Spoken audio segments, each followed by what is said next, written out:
Hello everyone, स्वागत है आप सभी का कृष्णा स्टडी मैथ क्लासेस में। कैसे हैं आप सभी? तो चलिए, आज जो बात कर रहे हैं हम प्रैक्टिस सेट 6।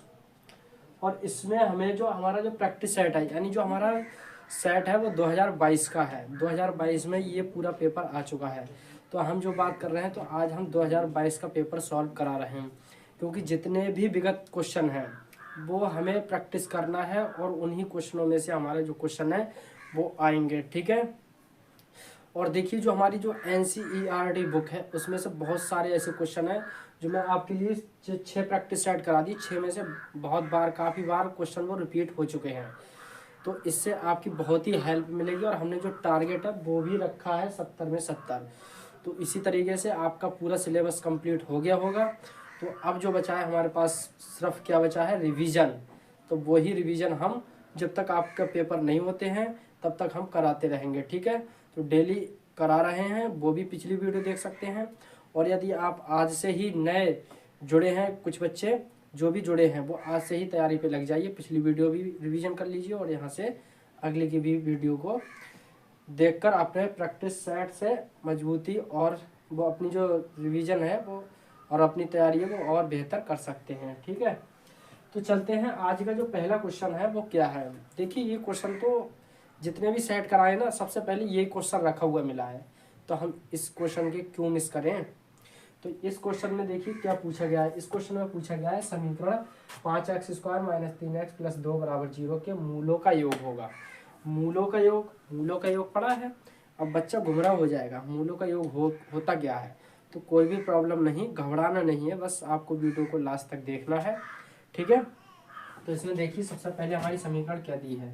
इसमें दी है 5x² - 3x + 2 = 0। यहाँ से हम क्या करते हैं, ए बी और सी के मान निकाल लेते हैं। तो x² के गुणांक में जो संख्या होती है वो होता है ए का मान, बी के जो x के गुणांक में संख्या होती है वो होता है बी का मान। तो यहाँ -3 है तो इसलिए बी का मान -3 लेंगे। ठीक है। प्लस में होगा तो वो कोई दिक्कत नहीं। अब कॉमन सी का मान कितना है, 2। ये तो हमारे यहाँ से ए बी और सी के मान निकल आए। ठीक है। अब मूलों का योगफल क्या होता है। तो मूलों का जो योगफल होता है डियर, मूलों का योगफल जो होता है वो होता है अल्फा प्लस बीटा बराबर -b/a। ठीक है। मूलों का योगफल याद रखना है इसे। तो अल्फा प्लस बीटा बराबर माइनस, और -b का मान कितना है, -3। तो यहाँ आ गया 3, और a का मान कितना है, 5। तो यहाँ से आ गया 5। ठीक है। तो यहाँ देखिए अल्फा प्लस बीटा बराबर माइनस माइनस प्लस हो गया, और ये क्या बचा, 3/5। तो ये आ गया मूलों का योगफल। तो हमने देखा ये हर कोई से पेपर में हमें एक क्वेश्चन ऐसा देखने को मिल रहा है। तो फिर जब अभी तक जितने सेट करा दिए उनमें मिला है पहली क्वेश्चन पहली पे नंबर पे, तो क्यों ना आ सकता है 2024 में। तो जरूर इसकी तैयारी कर लीजिए। ठीक है। तो चलते हैं, इसका आप कॉपी रफ लेकर के बैठिए और साथ साथ प्रैक्टिस करते जाइए। चलते हैं इसी के साथ हम नेक्स्ट क्वेश्चन पर। ठीक है। नेक्स्ट क्वेश्चन देखते हैं क्या है।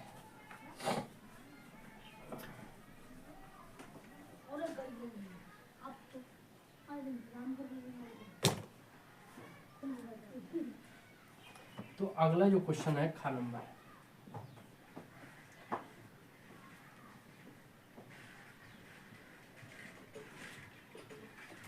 यदि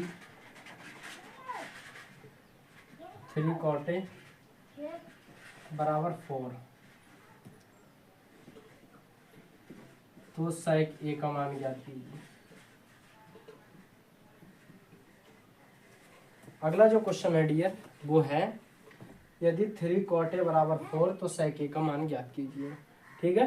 ये क्वेश्चन है, कुछ नहीं करना है आपके लिए। यहाँ से 3 cot a उठाना है। 3 cot a बराबर 4, तो जो cot a बराबर आएगा वो आएगा 4/3। अब cot a लाल बटे कक्का में जो होता है cot a बराबर फार्मूला वो क्या होता है, देखिए यहाँ से लाल और यहाँ कक्का, यहाँ होता है साइन, यहाँ होता है कॉस, और यहाँ होता है टैन, और टैन का उल्टा होता है कॉट।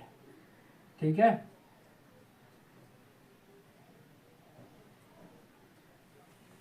तो जो cot थीटा है वो होता है आधार बट्टे लंब। क्या होता है यहाँ से? आधार बट्टे लंब। अब हमें इसमें देखो आधार पता है और लंब पता है, और sec होता है यहाँ पे, तो इसका हो जाएगा कर्ण बटे आधार। sec थीटा बराबर होता है या sec a बराबर होता है कर्ण बटे आधार। अब यहाँ देखिएगा, हमें आधार पता है, लंब पता है। आधार की वैल्यू 4 है, लंब की वैल्यू 3 है।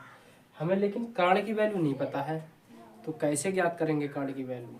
तो कोई प्रॉब्लम नहीं, आपको पाइथागोरस प्रमेय लगाना है और वहाँ से कर्ण हमें ज्ञात करना है। तो यहाँ देखते हैं, एक त्रिभुज बनाते हैं, और त्रिभुज में क्या होता है, यहाँ है 90 डिग्री का कोण, और इसके नाम दे देते हैं ए बी और यहाँ सी। आधार जो होता है वो क्षैतिज रेखा होती है, वो आधार होता है, तो आधार कितना है 4, ठीक है। और जो लंब है, ऊर्ध्वाधर जो लाइन होती है खड़ी, तो उसे क्या बोलते हैं लंब। और जो 90 डिग्री का यहाँ समकोण है बी, इसके सामने भुजा होती है कर्ण, तो हमें ये कर्ण ज्ञात करना है, ठीक है। ये तो क्या करेंगे, त्रिभुज ए बी सी में पाइथागोरस प्रमेय से, पाइथागोरस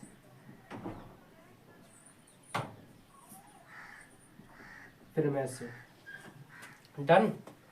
इसका जो फार्मूला होता है वो होता है कर्ण का स्क्वायर आधार का स्क्वायर लंब का स्क्वायर, ठीक है। तो कर्ण हमें ज्ञात करना है, तो कर्ण का स्क्वायर ऐसे ही रहने देंगे। आधार ए सा आधार कितना है 4, तो 4 का स्क्वायर। लंब कितना है 3, तो 3 का स्क्वायर, ठीक है। अब यहाँ आ जाएगा कर्ण का स्क्वायर, 4 चौक कितना होता है 16, और 3 3 होता है 9, तो कर्ण का स्क्वायर 16 9 कितना होता है 25। तो यहाँ से आ गया कर्ण का स्क्वायर। 25 किसका वर्ग है बताइएगा? 25 का वर्गमूल क्या है? तो है 5, और 25 है किसका वर्ग? तो भी 5 का है, ठीक है। क्योंकि जो संख्या जैसे वर्गमूल और वर्ग में, अभी कुछ लोगों को तो वर्गमूल और वर्ग में अंतर पता नहीं होगा। अब मैं जैसे कहूँ 25 का वर्गमूल क्या है, तो कहोगे 5। अब मैं कहूँ 25 है किसका वर्ग, तो 5 का। समझ में आया? 25 जो है वो वर्ग है एक स्वयं, वो है किसका, तो है 5 का। ऐसे करके पूछो मैं 25 का वर्गमूल क्या है, तो कहोगे 5, ठीक है। तो यहाँ 5 और 5 का स्क्वायर कर दिए, स्क्वायर से स्क्वायर खत्म, तो के बराबर कितना आया 5। तो यहाँ आ गया ये 5। तो सै के बराबर मान निकाल देते हैं। sec a का मान कितना है, कर्ण कितना है 5, आधार कितना है 4, तो इसका जो फाइनल आंसर आया तो वो कितना है 5/4। तो इतना आसान नहीं है, ऑब्जेक्टिव भी क्वेश्चन इतना करना पड़ा है ये क्वेश्चन के लिए, 1 नंबर के लिए। अब समझ सकते हो कि क्या करना चाहिए हमें। अब 1 नंबर में ये क्वेश्चन आया है, सो ऑब्जेक्टिव में, ठीक है। तो जो पढ़ रहा है, जिसने अपनी तैयारी मजबूत कर ली है और जो सिलेबस कंप्लीट कर लिया, तो उन्हें कोई दिक्कत नहीं होगी, उन्हें तो ये क्वेश्चन हल हुआ है। लेकिन जिन लोगों ने अभी डायरेक्ट प्रैक्टिस सेट से लगे हुए हैं, डायरेक्ट यहीं से तैयारी कर रहे हैं, तो उन्हें क्वेश्चन ये बहुत लेंथी लगता होगा 1 नंबर में, ठीक है। कोई नहीं, आप जैसा है आप अभी से तैयारी पे लग जाएं तो कोई भी प्रॉब्लम नहीं होगी, ठीक है। क्योंकि रेगुलरिटी में अगर ऐसे सारे क्वेश्चन आते रहेंगे डेली, तो ये भी एक दिन हलवा ही लगेंगे प्रत्येक बच्चे को। चलते हैं नेक्स्ट क्वेश्चन देखते हैं। नेक्स्ट क्वेश्चन क्या है,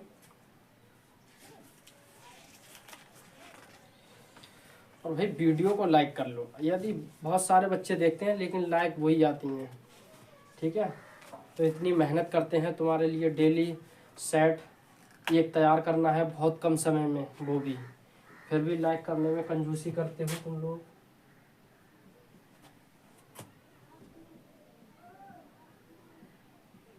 समीकरण x माइनस वाई बराबर 2 एवं x प्लस वाई बराबर 2 का हल होगा।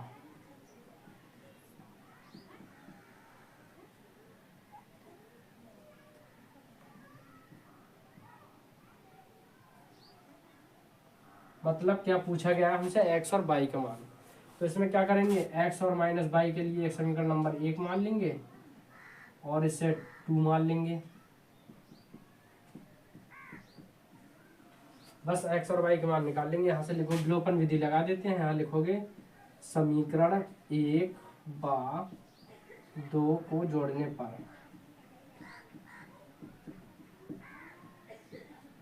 तो ये क्या है, x माइनस वाई बराबर 2 और यहाँ x प्लस वाई बराबर 2।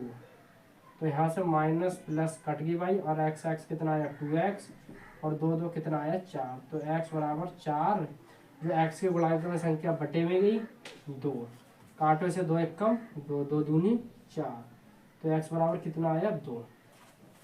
x का मान आ गया। इस x का मान समीकरण 1 में रख सकते हैं चाहे 2 में रख सकते हैं, ठीक है। तो कोई सी समीकरण में रख सकते हैं, उत्तर एक ही आएगा इसका।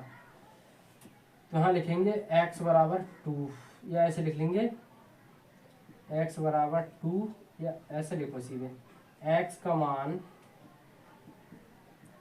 समीकरण 1 में रखने पर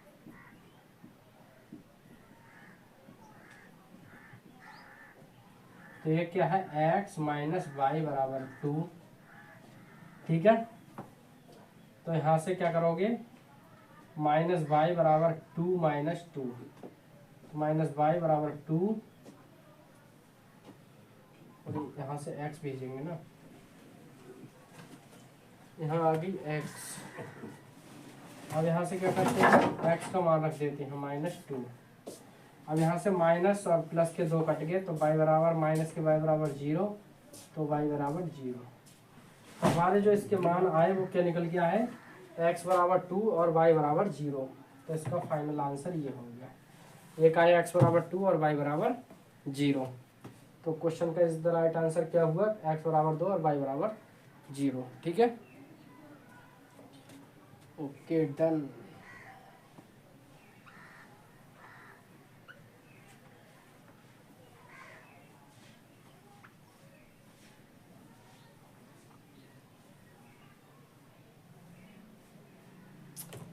अगला क्वेश्चन देखिएगा क्या है, 10 नंबर वाला, 1 से 9 तक, 1 से 9 तक की प्राकृतिक संख्याओं का माध्य, प्राकृतिक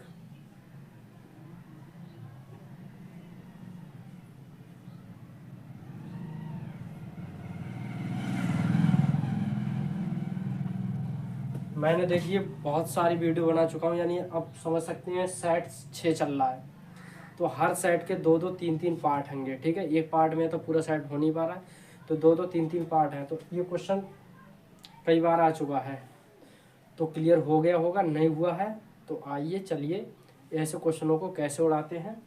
तो 1 से 9 तक की प्राकृतिक संख्या क्या है, सबसे पहले उनका माध्य पूछा, तो 1 से 9 तक की प्राकृतिक संख्या लिख लो पहले, 1 से 9 तक प्राकृत संख्या। प्राकृत संख्या वही होती हैं जो अपनी गिनती होती है, 1 से 2 3 4 5 6 7 8 और ये 9। तो इनका जो फार्मूला होता है वो होता है समांतर माध्य, समांतर माध्य बराबर सभी संख्याओं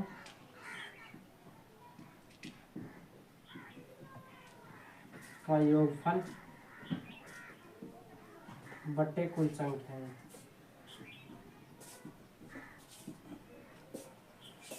तो समांतर माध्य बराबर सभी संख्याएं जोड़ लो, 1 + 2 + 3 + 4 + 5 + 6 + 7 + 8 + 9।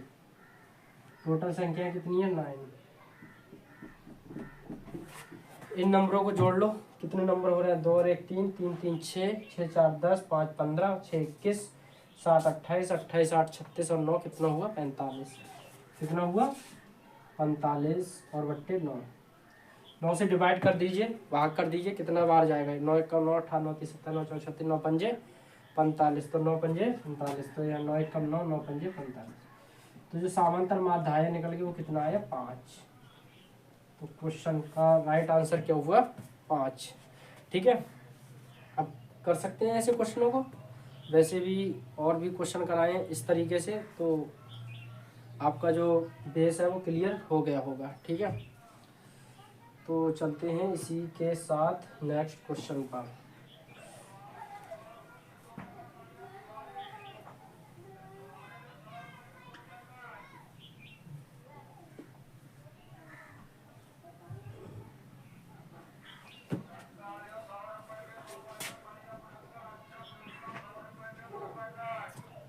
यहाँ से अगला क्वेश्चन है,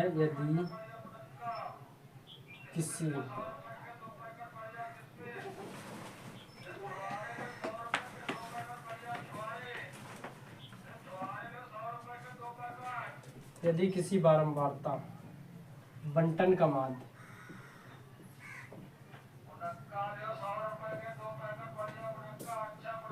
कितना है? 20.5 तथा माध्यिका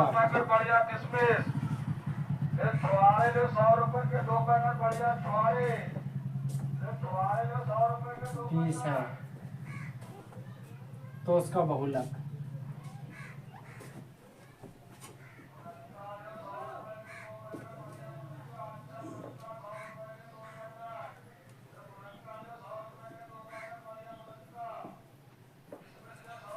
देखिए इम्पोर्टेंट क्वेश्चन है। अगला क्वेश्चन क्या है? यदि किसी बारंबारता बंटन का माध्य कितना है? 20.5 तथा माध्य का 20 है, तो कह रहा है उसका बहुलक ज्ञात करो। और ये भी पिछली बार क्वेश्चनों पिछले सेटों में आ चुका है, तो कोई ना, इसे कैसे करेंगे? इसका फार्मूला सबसे लिखते हैं बहुलक का। बहुलक बराबर होता है 3 माध्यिका माइनस 2 माध्य, 3 माध्यिका माइनस 2 माध्य। तो बहुलक बराबर क्या हो जाएगा? 3 गुणे माध्यिका कितनी है? 20 है कि पूरी, माइनस यहाँ 2 और माध्य कितना है? 20.5। तो बहुलक जो होगा 20 कितना हुआ? 60, और 20.5 की 2 से गुणा करोगे तो कितना आएगा? 41। यानी ऐसे समझ लिए 20.5 और 20.5 के दुगने कितने होते हैं? 20 40, और आधा आधा क्या हुआ? 1, तो कितना हुआ? 41। तो यहाँ कितना आ गया? 41। तो बहुलक 60 में से 41 गया, कितना बचा? 19। तो क्वेश्चन का राइट आंसर क्या हुआ? 19। ठीक, डन। ठीक है, अब चलते हैं खंड 2 पे।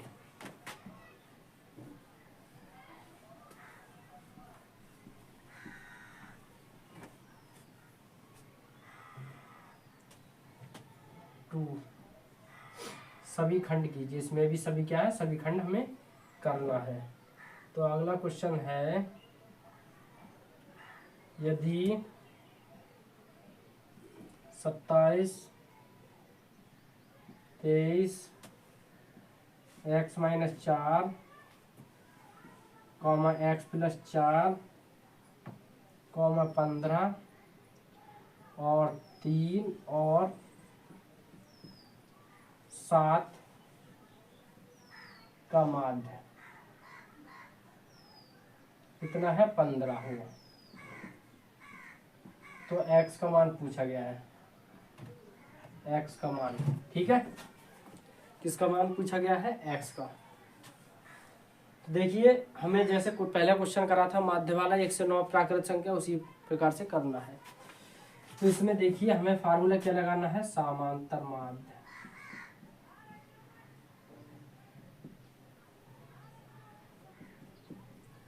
वही लिखेंगे, सभी संख्याओं का योग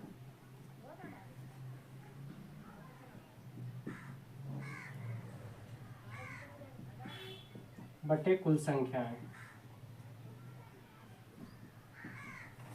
ठीक है, तो समांतर माध्य बराबर सभी संख्याएं कितनी हैं?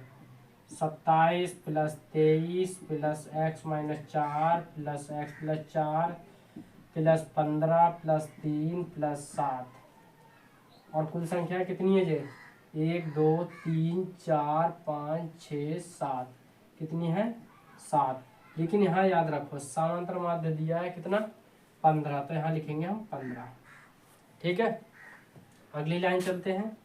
15 को ऐसे ही रहने दिया, माइनस के 4 प्लस के 4 कट गए, अंक बाकी सब जोड़ लेते हैं। 27 और 23 कितना हुआ, 27 और 23 50 हुआ, 50 और 15 कितना हुआ, 50 और 15 65, 65 और 7 3 10 कितना हुआ 75, कितना हुआ 75। x और x कितना हुआ प्लस 2x, बट्टे यहाँ कितना आया 7, इसके बट्टे में 1 मानो, तिरछी गुणा करो, तो यहाँ कितना आएगा 75 प्लस 2x, 15 सत्ते कितना हुआ 105, यहाँ से आ जाएगा 2x और यहाँ से 105 माइनस 75, 2x 105 में से 75 गए, कितने बच्चे, तो यहाँ बचेंगे 25 और 5 कितने होते हैं, 25 और 5 30 होते हैं, और यहाँ आ गया x बराबर 30 और गुणांक में 2 है वो जाएंगे बटे में, तो 2 से डिवाइड करोगे 2 1 कम 2, 2 1 कम 2, 2 पंजे 10, तो जो x की वैल्यू निकल के आई वो कितनी आई 15। ठीक है, हमसे x का ही मान पूछा गया था और x का ही मान कितना आया है 15, तो डन। तो पहले का जो खंड 2 का जो पहला क्वेश्चन है उसका आंसर कितना आया है 15। तो x का मान बहुत पूछता है, तो कोई भी क्वेश्चन मिस नहीं करने का, सारे के सारे क्या है इम्पोर्टेंट है। तो इसका स्क्रीनशॉट ले लीजिए या रफ कॉपी लेकर के बैठे तो साथ साथ कॉपी करते जाइए। चलिए अगला क्वेश्चन करते हैं।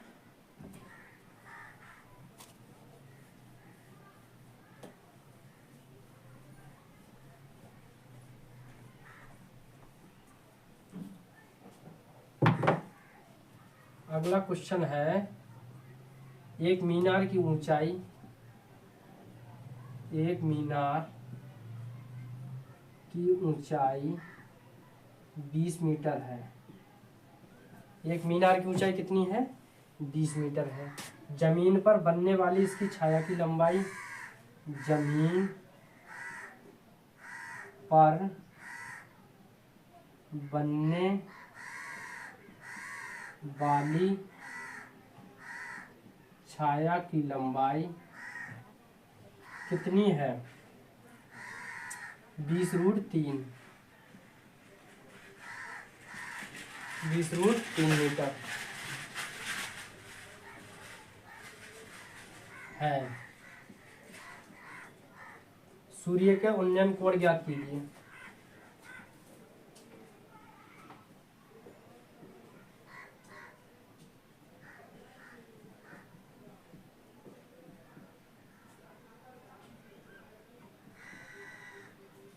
सूर्य का उन्नयन कोण ज्ञात करना है। तो एक मीनार की ऊंचाई, हम पहले मीनार बना लेते हैं इस तरीके से,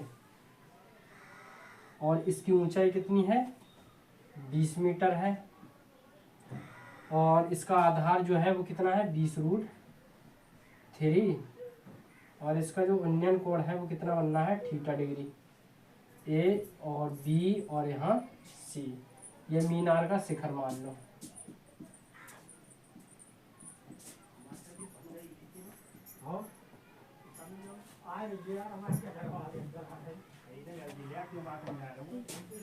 ठीक है, तो यहाँ से मीनार का क्या आ गया शिखर आ गया। तो बस कुछ नहीं करना है, त्रिभुज ABC, यहाँ से लिखिए त्रिभुज ABC में, तो वही tan थीटा लगाइए यहाँ पे, tan थीटा बराबर लिखिए AB बट्टे BC। tan थीटा, अब यहाँ थीटा दे नहीं रखा है तो हमें थीटा ही याद करना है। AB कितना दिया है 20, तो यहाँ से आ गया 20, ये आ गया 20√3। ठीक है, अब 20 से 20 कट गया तो tan थीटा बराबर कितना आया 1/√3 आया। tan थीटा बराबर कितना आया 20√3। अब यहाँ से क्या करेंगे हम, tan थीटा बराबर यहाँ आ गया tan 30, तो tan से tan कट गया तो थीटा बराबर कितना आ गया 30 डिग्री। तो इसका आंसर कितना आ गया 30 डिग्री।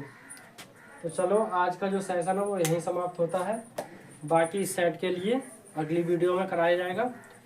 और वीडियो पसंद आए तो वीडियो को लाइक कर ले, चैनल पर पहली बार आए तो चैनल को सब्सक्राइब कर लें। इसी तरीके से मैं आपका जब तक एग्ज़ाम नहीं होंगे तब तक इस तरीके से ही आपको सेट कराता रहूँगा और इससे आपकी तैयारी बेहतर होती रहेगी। ठीक है, चलते हैं, मिलते हैं नेक्स्ट वीडियो में। आप सभी का वीडियो पूरा देखने के लिए बहुत बहुत धन्यवाद।